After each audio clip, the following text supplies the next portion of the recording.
রাতের অন্ধকারে বিজেপির ফ্ল্যাট ছাড়াকে কেন্দ্র করে উত্তেজনা হিঙ্গলগঞ্জের মাউথপুরের 102 নম্বর বুথের ঘটনা। হিঙ্গলগঞ্জের মাউথপুরে ফ্ল্যাগ ছেড়াকে কেন্দ্র করে উত্তেজনা হিঙ্গলগঞ্জের 102 নম্বর বুথের রীতিমতো এলাকার বিজেপি কর্মী সংযোগ দ্বারা বিক্ষোভ দেখায়। গতকাল অভিষেকের সভার পর রাতে এই ঘটনা। পুলিশ প্রশাসন নজর দিক না হলে কেন্দ্রীয় বাহিনী এসে রাতে অন্ধকারে যেভাবে প্রশাসন নজর রাখুক এমনই কথা বললেন বিজেপি প্রার্থী। পাল্টা তৃণমূলের ব্লক সভাপতি শহীদুল্লাহর কাছে তিনি বলেন, ওদের পায়ের তলার মাটি নেই, সেই কারণেই ওরা ছেড়েই আমাদের কালিমা লিপ্ত করার জন্য চেষ্টা করছে, এছাড়া কিছুই নেই। গতকাল অভিষেকের সভায় লোক দেখে ওরা নিজেরাই এই ঘটনা ঘটিয়েছে, এমনটাই দাবি করলেন বেঙ্গলের তৃণমূলের ব্লক সভাপতি শহীদুল্লাহ গাজী। বসিরহাট থেকে প্রদীপ সরকারের রিপোর্ট, বিগ নিউজ বাংলা।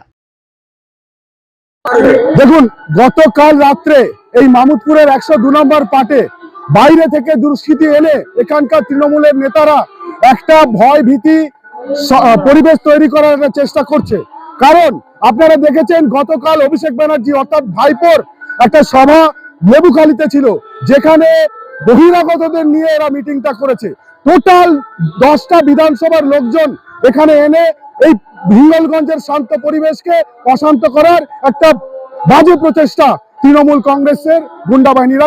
এই যত বাস আছে আমাদের সরকারি রুটের, যত বাস আছে বনগাঁ, বসিরহাট, বাদুড়িয়া, এইসব জায়গাকার দুনিয়ার বাস, মালঞ্চ থেকে পর্যন্ত দেগঙ্গা থেকে এইসব থেকে লোকজনগুলো নিয়ে এসছে। এরা এখানে এই বাইরের থেকে লোকজন নিয়ে এসে বাইরের বাস থেকে বাসে লোক, আমার কাছে প্রমাণ আছে 95 থেকে 100 খানা বাস এরা বাইরে থেকে নিয়ে এসে এই হিঙ্গলগঞ্জ বিধানসভার ভাইপোর সভায় লোক জড়ো করেছে। টিএমসির দুষ্কৃতী এবং পোষা গুন্ডা তারা এই কাজ করেছে। এখানে মাহমুদপুর 102 নম্বর পাট, এখানে রাতের অন্ধকারে টিএমসির দুষ্কৃতীরা এবং গুন্ডারা তারা এইসব কাজ করেছে। আমরা প্রশাসনের কাছে দাবি রাখছি, এখানটা টহল বাড়াতে হবে, কেন্দ্রীয় বাহিনী টহল বাড়াতে হবে এবং এইটা যাতে আগামী দিনে না হয় তার প্রশাসনিক ব্যবস্থা নিতে হবে। আমার নাম পার্থপ্রতিম জানা, আমি মন্ডলের ভাইস প্রেসিডেন্ট। এই ধরনের নোংরামো বিজেপির চক্রান্ত ওরাই করবে, ওরাই আবার আমাদের বিরুদ্ধে এসে কারসাজি করবে।